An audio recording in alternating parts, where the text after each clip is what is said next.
And then you just start hearing the loudest squawking as you see all of these parrots, all of these macaws starting to get in the trees. And the trees are just completely like loaded with birds.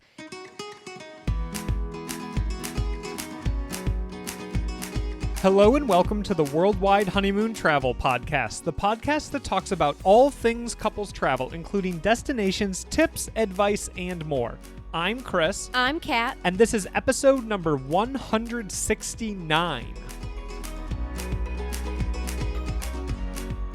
And this is our last episode we're recording before Italy. Yes. Yeah. Pretty pumped about that. Pretty pumped about it. Can't wait. Heading out in a couple days.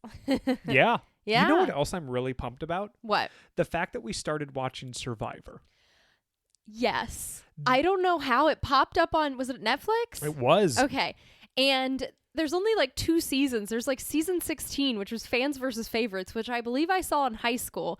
And then like season 37. So I don't know how many seasons there are currently. Do you remember it? Barely. I remember a lot of the favorites, but I forget who wins. Like, I thought Ozzy made it pretty far. Whoa. What if people are also just discovering Survivor like myself? Or what if a lot of people like us that like this was a family Thursday night thing in my family as we would watch Survivor, then CSI Miami or CSI Nevada. I don't know. One of the CSIs immediately after, because it would be like from 8 to 9 and 9 to 10 when we were in high school, because we could stay up,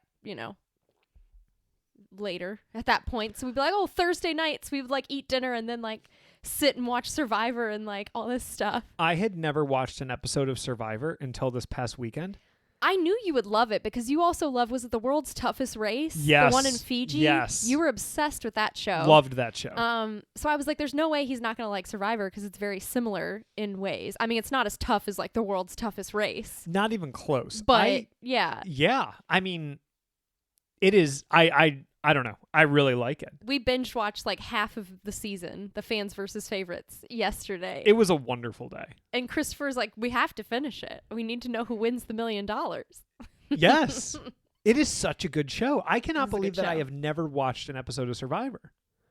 Yeah. Aren't there like 40 seasons? I have no idea how many. There's another season on Netflix that's like season 37. So I don't know if there's only 37, if there's more. I believe it's still happening. I believe Jeff Probst is still the host. What is going to happen is we are going to have to pay for whatever streaming service we can watch all of them on.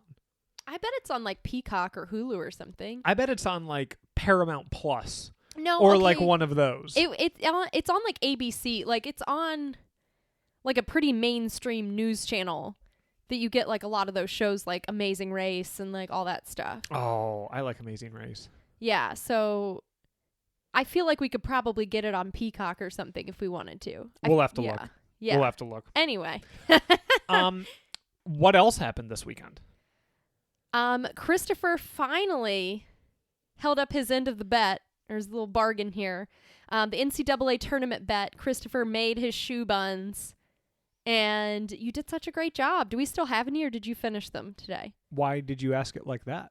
Because you ate like 10 of them yesterday. I have had like in a sitting. Okay. Cream puff police. I have had no less than 30 cream puffs in like 48 hours. I think I've only had like a handful the whole time. Is that like, have I been hogging them? Yeah. Oh, really? No, it's okay. I'll eat the rest. Your face just fell. I'm shocked. No, they are so good and they're so addicting. And I have such a sweet tooth. Christopher did such a good job. He made the cracklin, which is like the sugary cookie thing that goes on top of it, the choux pastry, which puffs up a lot, and then the pastry cream. This was all despite your attempt at sabotage with the cracklin. Oh my gosh. You set me back by 20 minutes. I didn't mean to. The cracklin was sticking. It was... Anyway, It was great. He did such a great job. Next up is Great British Bake Off, I'm assuming, right? No. I would like to reprise my role as solely an eater. I really love the intros of people in Great British Bake Off. It's like, here's Christopher, and on the weekends he enjoys going for runs and baking for his his family and stuff like that. It's just, Well, they got half of it right. yeah. Yeah, I'll be honest with you, I was pretty proud of those.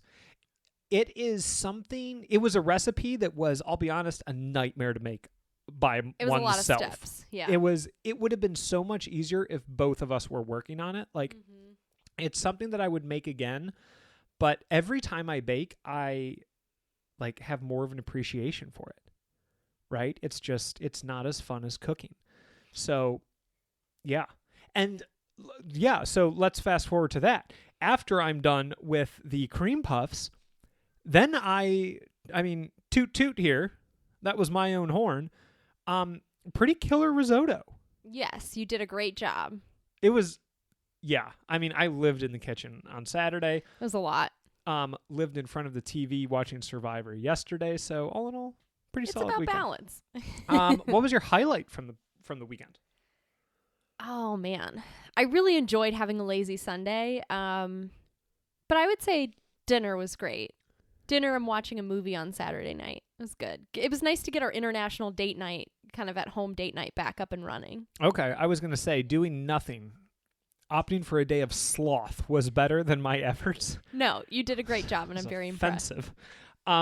My highlight was also dinner. It was, I mean, it tasted good. It was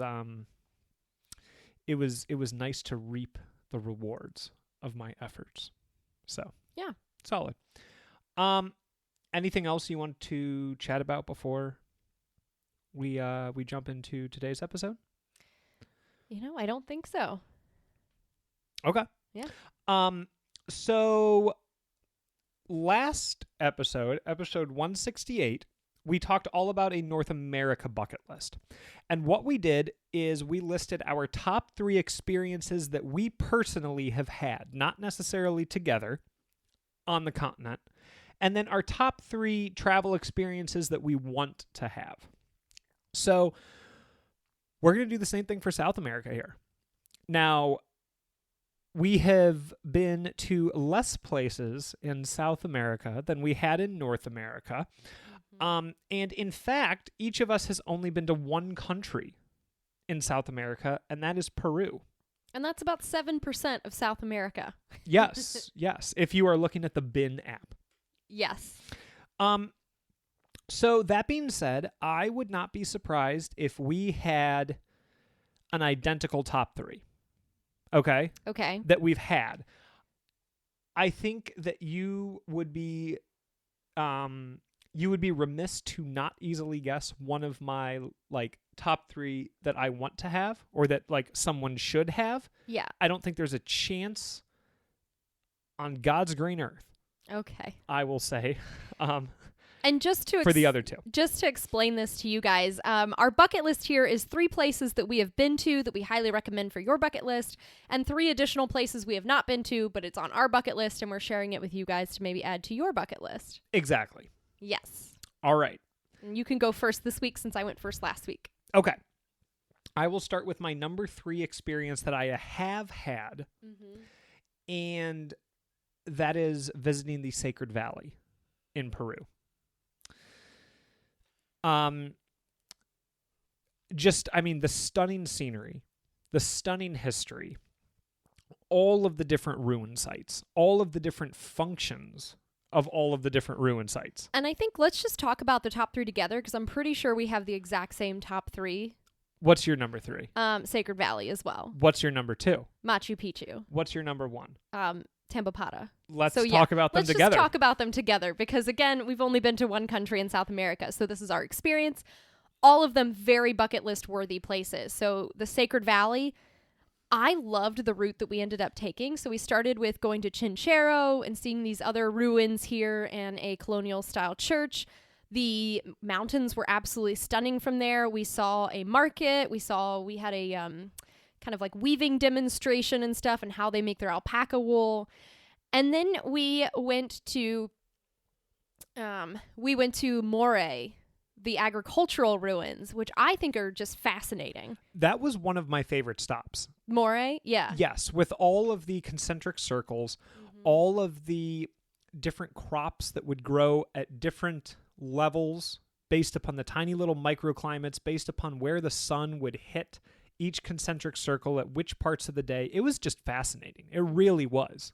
And it was also really neat to go, like, the deeper you went, you could actually feel the temperature and everything changing on the different levels. Yes, because I think there was one you're allowed to go in. Yes. And you can change the levels and kind of feel what that's like.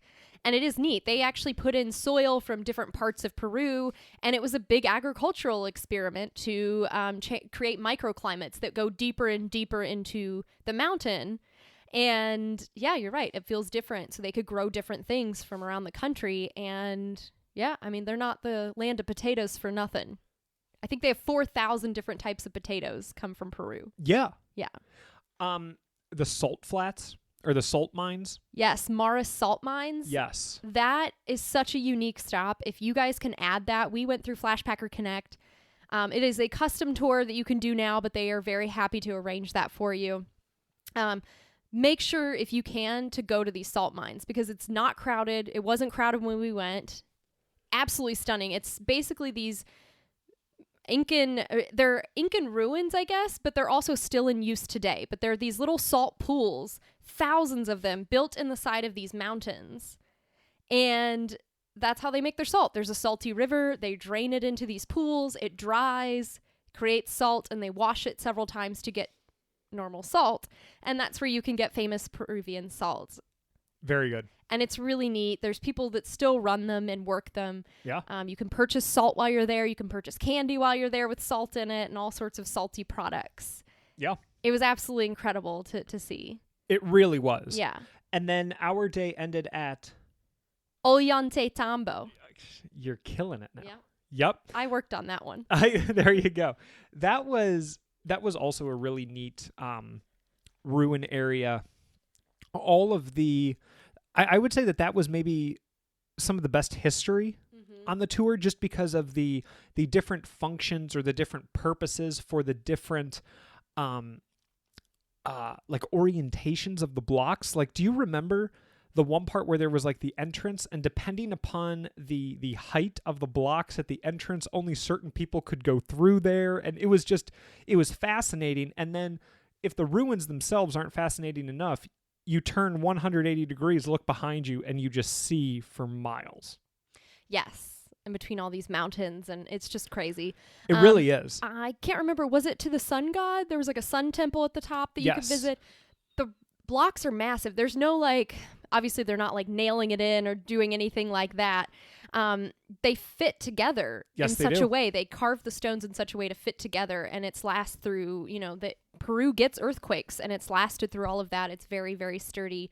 So it was really neat to see this almost intact sort of ruin in the mountains. And that's just before going to Machu Picchu. Right. Because from there, we caught the train to Aguas Calientes. And for our second bucket list item in Peru and in the South America, Machu Picchu. Yes. Yes. I want to say one other quick thing about the Sacred Valley. Okay. So you know that I have a giant list of all of the experiences that I have had traveling. Yeah. And right now I just have created the list of experiences that you and I have had together.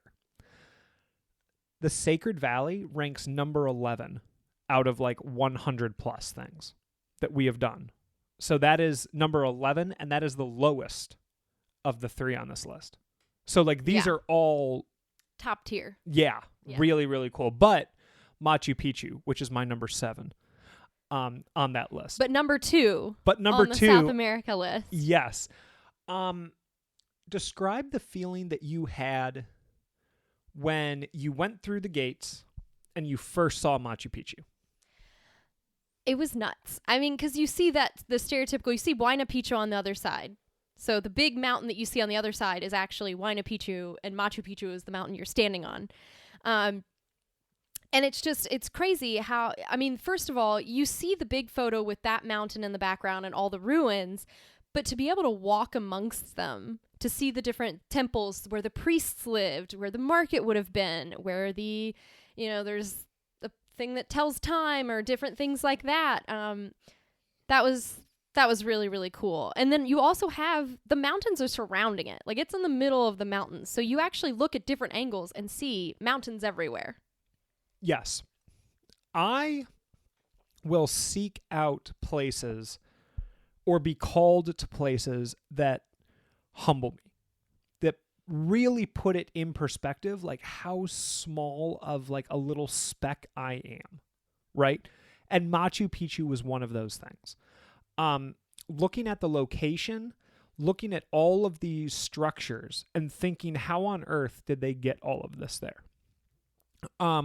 Looking at over the side of the mountains and seeing that there are still ruins yet to be fully excavated. Walking around and getting that vantage point. Now you're within the complex and you're looking up and you know that you are not the only one to see these views. And there's just like an incredibly spiritual kind of feeling about it.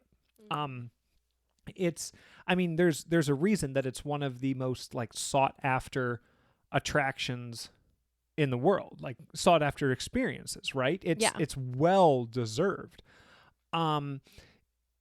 It's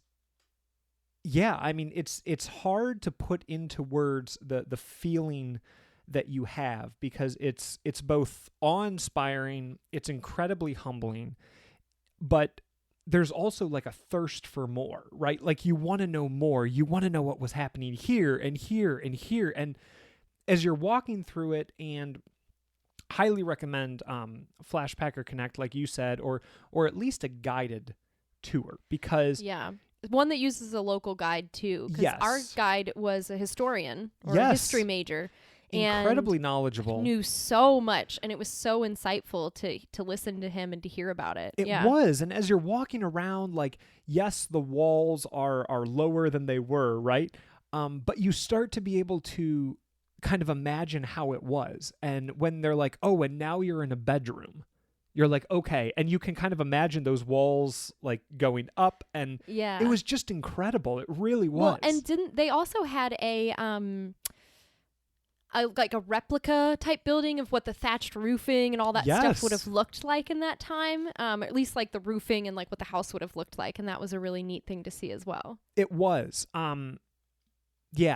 Just a really, really incredible experience. Yeah. And then number 1, we loved it. It's one of our top, I think it is our top experience we've ever had.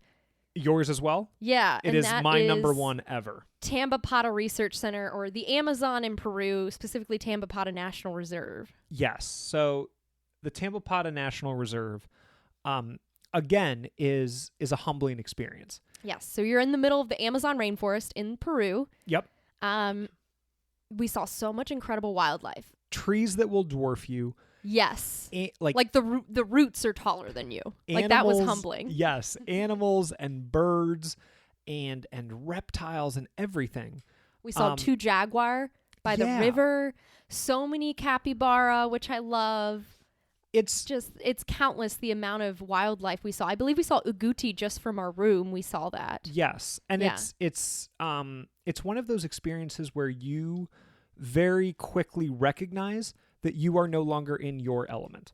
You are not, I would say, top of the food chain, right? Like you now have gone over to someone else's house. You no longer have the keys, right? It is very much you are out of your element. You are out of your comfort zone. This is something that will change you. Yeah. What was your favorite part about Tambopata? That's tough. I would say going to the Colorado Clay Lick in the morning. I agree with that. Boating over. That was such an incredible experience, guys. The macaws and the parrots come in for certain nutrients that are in this clay, and just to sit there, it's so quiet when you first get there. You know, we're drinking a little bit of coffee, we're hanging out. The guides are setting up the binocular or the little scopes and stuff to see everything up close. And then you just start hearing the loudest squawking as you see all of these parrots, all of these macaws starting to get in the trees. And the trees are just completely like loaded with birds. And then finally, it's like they wait for one of them to be brave enough to go down, because they can also be attacked by jaguars and all that stuff. Sure. There's a risk of that there. So they wait for a bird to go down first. They wait for someone to be the brave bird. And then they just start all coming in as soon as you get a couple of birds that come down and take the little bit of the clay, and then they just all swoop in. And the amount of birds in that area and how loud it is after being so quiet, that's a memory I treasure. It was so fun. It was such a really cool experience to have. Agreed. And it was also, I mean, it's not a huge lodge. It's not a huge area. There are, I think the most people that we had on any of our like guided excursions was maybe 6 or 8 at the most. Very intimate, very romantic. A spot that affectionately said that they had jungle Wi-Fi, which was like next to nothing, which is also something that I always love to seek out with you, so that it's an opportunity to fully connect. Yeah, even when we went to Costa Rica, it was great to have, like in our cabin, we had no Wi-Fi. We had no internet access. Yeah. So when we were in our like open air cabin, there was nothing else to focus on. It was awesome. And it was great. It was awesome. Yes. All right. So that's our top 3 experiences we've had, and that's just in Peru. We need to talk about the rest of South America and what we think is definitely a bucket list worthy experiences. And obviously there are way more than just these 3. But yes, let's get into them. Okay. So if I only had to choose 3 experiences in South America to have for the rest of my life, in no particular order, one of them would be the Galapagos Islands, visiting the Galapagos Islands. Out of curiosity, is this on your list? Yes. Okay. And I think after this one, I would be shocked if we didn't diverge. Yes. Why did Galapagos make your list?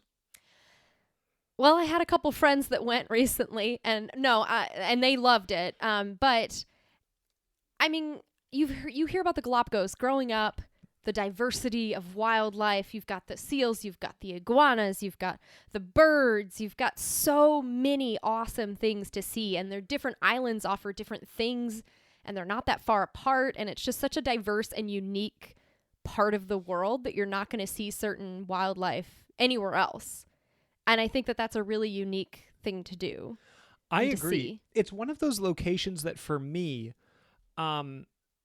has reached like legend status, right? Like you hear about the Galapagos. You hear about all of the, quite frankly, like funky wildlife. Yeah. That is there that you don't get anywhere else. The blue-footed booby. Yeah.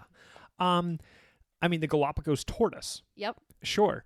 And it's just one of those that, like, you can look at pictures and books all day long, but it's one of those that I feel like is just heightened to experience it. Mm-hmm.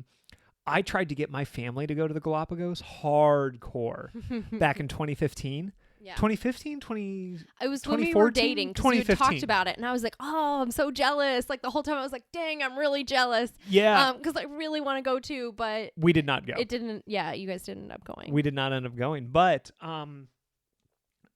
yeah, it's just, and it's not just the wildlife, right? Like there's the, or I should say the land wildlife. There's the volcanoes. There's the 17 islands. Yeah, there's the landscapes. Yeah. There's all of everything that's sea going creatures. On underwater. Yeah, you could swim with like seals or sea lions. Iguanas swim there. Yeah. You can go swimming with sharks. Yeah, like everything that that kind of like elevates travel, right? It's that legendary status. It is that that location that will humble you.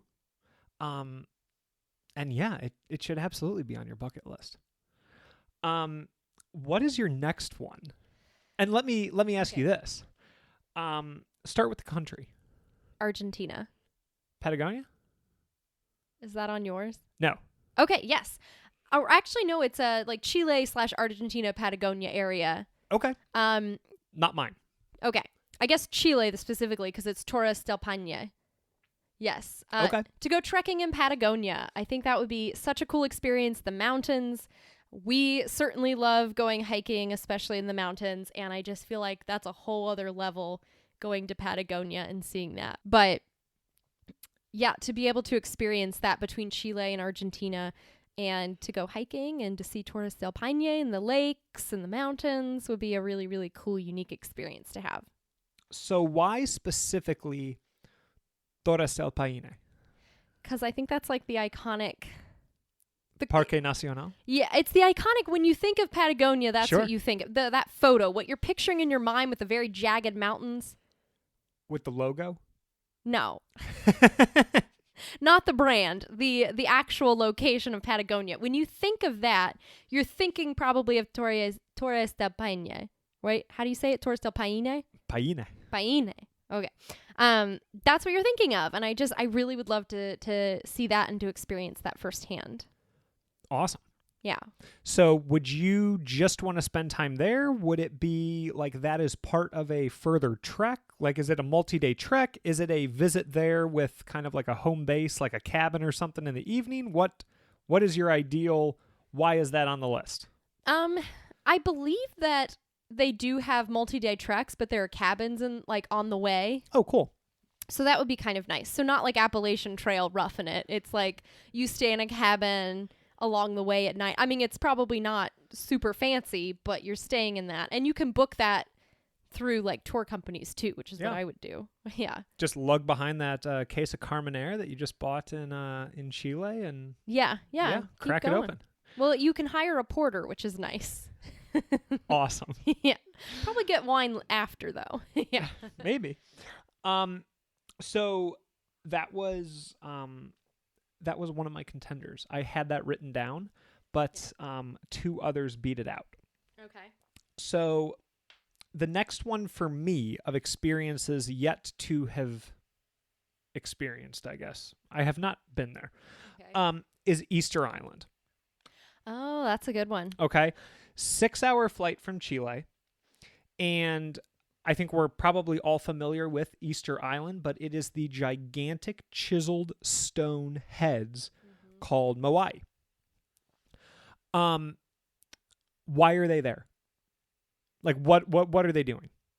And I recognize that this is like, you could just be like, okay, you're going to go out there, you're going to look at this, and that's going to be it. But for me, Do they know why they're there? I think they have theories, sort of thing. So is it like Stonehenge? Because this is, guys, if you ever go to Stonehenge, this is fantastic. Definitely get the audio guide, because you have people saying they have all of these theories ranging from like aliens to like druids and like all this stuff. And at the very end of each one, there's a British man that's like, and again, we don't know. So it's just them rattling off all these theories. And they're just like, and again, we don't know. And even if you're like, well, no, this is why they're there. Yeah. I mean, unless there are like firsthand accounts, you don't really know, right?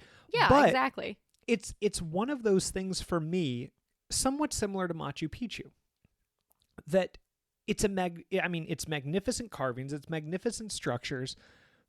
How did they do it? Right? I mean, they're gigantic. Yeah. And it kind of like reframes perspective, puts a lot at the forefront there. And I think more so than anything, it's kind of like it's a reflective aspect. Yeah. It makes you wonder how advanced these ancient civilizations probably were that we just still don't know about today. Oh my gosh, yes. Yeah. Yes, 100%. We just haven't like discovered that, you know? Yeah. I mean, in some ways we have, but like in some ways we're like, how did this get here? And they probably had some like really fancy way of doing it and we just have no idea because it was wooden or something and it's just been lost to time. Aliens. I will say that some Bigfoot. of them... Bigfoot did it. Let's be serious. Christopher's a big Bigfoot fan. I am a huge Bigfoot fan and believer. Some of the... P.S. What was it that we saw in like 2020? The Bigfoot, Searching for Bigfoot? It was a show. Yes. Finding Bigfoot. Finding Bigfoot. And it was like, because Chris also really enjoyed this like treasure hunting show that was based out of Canada for a long time. No, it wasn't based out of Canada. Wasn't it in Canada? It was an island in Canada. Oh, you're talking about Skull Island or Yeah, whatever it yeah, was. Yeah. And Christopher Oak Island. Oak Island. And Christopher, it's so funny because both of these shows are very much like before each episode, they're like very intense. Like, are they going to find him? Like, are they going to find Bigfoot or the like treasured Oak Island? And they never do. Life is more fun when you believe. Okay. Okay? It just is. Oh, okay. But yeah, Easter Island is something up there for me. What is your last one? Can you actually name the country again? Argentina. Oh wow, okay. Yeah. Okay. Hit it. Buenos Aires. Oh, cool. The city. Okay. Why shouldn't a city be on a bucket list? Okay. It's on my bucket list. Okay. Clearly. Yeah, I mean, I've heard such great things about the city. Obviously great food. You've got dancing. You've got there's just a lot of really cool cultural parts to Buenos Aires, and I think that'd be a really fun place to go and visit. Yeah. Awesome. Yeah. So you are doubling down in that Chile, Argentina Yeah, location. that's definitely what I want to go to. And the Galapagos you had that's true. included. That's true. Yeah. So like Colombia, I mean, it's one of my contenders. Bolivia. Okay. Unreal. Brazil. Yeah, I mean, there's a lot to see in Brazil. It's huge. I mean, I thought about the Brazilian Amazon. Okay. I thought about obviously like the big cities in Brazil, Rio, Sao Paulo, like things like that.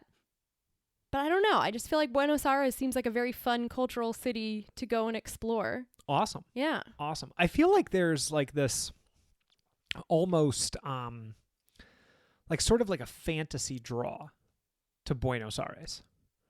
Right? Like you picture yourself going down there, you picture yourself like wandering around and eating and drinking and dancing, and there's like, I don't know, there's almost just this like doing a little tango. Yeah, like a very like passionate aura. And maybe I'm just building it up in my head. But I had a friend of mine in college, she studied abroad there, and I feel like the passionate aura does kind of like translate. I mean, not obviously, it's a city, so like obviously not all of it, but like kind of like how Paris is known as being romantic. I could see 100%. Buenos Aires as being kind of fun like that too. Awesome. So my last one, we're heading up to Brazil. Oh. And we are going to the Mamiraua Sustainable Development Reserve. Is that in the Amazon? It is it is a development reserve with it has floodplains, forests, and mud islands with jungle critters. So again, this is more of like a wilderness experience. Mm-hmm. There are anteaters, toucans, coati, sloths, jaguar, manatee. What? Yeah, but it is famous for the uakari monkey, which this is the only spot in the world that it is located, or that it lives. It has a white coat and a red face, like a fire truck red face. So not like the monkeys you see that chill out in hot springs in Japan. No, not like them. Okay. Which is on my bucket list for sure, to see those monkeys just chilling in a hot spring. There you go. Are you kidding me? That sounds great. There you go. But yeah, it's like that jungle wilderness sort of experience. I've had it twice in my life, and they are two of my top 4 travel experiences, right? So like, I know that it hooks me. I know that it moves me. It's a feeling I chase. Mm-hmm. So yeah, why not add another one to it? Yeah. So when you were making your list, did you write down any others that you were that you eventually were like, I'm going to do this instead? Yes. In Bolivia, is it the Salar de Uyuni? Salar de Uyuni? Uyuni. Yep. The salt flats. That would be incredible to see. Especially, I've been to Death Valley National Park, and the salt flats there were absolutely incredible. To see just how vast they are in Bolivia would be a really cool experience. Yeah. And Cartagena. That's You a big know? one for me. I have really wanted to go. I am still so bummed. In April of 2020, we were scheduled to spend a week in Colombia, and sadly, that never happened, and I don't know when and if it's ever going to happen. What? I would like it Get to outta here. sooner rather than later. It's just not in our immediate plans It's going to happen. to go back, and that's a bummer. So I was looking forward to spending time in Cartagena. I think we were going to go to Isla Baru, and go to Bogota and I believe a coffee region and stuff like that, Salento and stuff. So that was our original plan. Unfortunately, that didn't get to happen, and I hope eventually we make that happen. I think 100% we'll make that happen. So the only one that I had listed on my contenders list that you have not already mentioned is Iguazu Falls. I had thought about that one too, because you can go to both the Brazilian and the Argentinian sides. Yes, and it was up there for me. It really was, especially because, again, I feel like it's one of those things that's like so massive that it like you feel like a speck of sand, right? Yeah. And I love that feeling because I think a lot of times we can get so caught up in everyday life and all of this and like followers and what have you, right? Scrolling and like big fish in a little pond sort of thing, or like your immediate community or what have you. And then you see something like that and you're like, what am I doing? I'm not a waterfall. So tiny. It's true. Water does a lot. Yeah. Waterfalls do a lot. But Iguazu Falls was there, but in the end I was like, you know what? Like, oh, it was tough. I love Niagara Falls. I remember that as a kid. And like seeing Niagara Falls from the Canadian side, I was like, what am I? It shook me as a 10-year-old. Yeah, and I would also, and also don't forget Mendoza. Yeah. The wine region in Yeah. Argentina. I'd love to go see that. I mean, we've 100%. planned to do that. There is a hotel in Mendoza, like the Park Hyatt Mendoza, that's like a steal when it comes to points. And it's like the nicest hotel there, or one of the nicest hotels. And I'm like, okay, yeah, I'll sign up for that. Like, just spend a week there, go biking amongst the wines. Like, guys, if you ever get the chance to do a biking wine tour, do it. Oh. Do it. It's so much fun. Even though the one I did in Burgundy, they were like, oh, it's mostly flat. It wasn't. There was a lot of sweat involved in that one. But so worth it. It's a lot of fun to get to do a wine and bike tour. Just especially to bike amongst vineyards. That's pretty cool. Or hiking, because I did that too in France. Sweet. Yeah. So, yeah, that is the episode. To recap, our top 3, we have Sacred Valley Machu Picchu and Tambopata National Reserve. Yep. And then 3 more an additional bucket list places to visit. Mine are the Galapagos Islands, Easter Island, and Mamiraua Sustainable Development Reserve in Brazil. And mine are Torres del Paine, or Paine, and Buenos Aires, and then also the Galapagos. Awesome. Europe is going to be next, right? Yep. And we are going to have to see if Italy makes the the cut. list. Yeah. Yeah, that'll be exciting. All right. Well, guys, let us know your thoughts. Have you guys been to South America? What are your favorite experiences? What would you most like to do? You can always reach us on Twitter at WW Honeymoon, Instagram at Worldwide Honeymoon, or email kat@worldwidehoneymoon.com. But thank you guys so much for tuning in. Thanks, guys.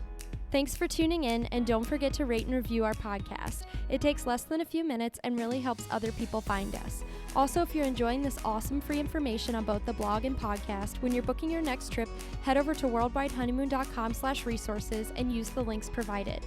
We earn a small commission at no cost to you when you book through these links, and these are all brands and companies we know, love, and use, like Skyscanner for finding the best flight prices, World Nomads for the best travel insurance, TripAdvisor for hotel bookings and reviews, and even Amazon for all of your travel purchases. Thank you for tuning in. We really appreciate it. Wherever you are, wherever you go, remember to make every day a worldwide honeymoon.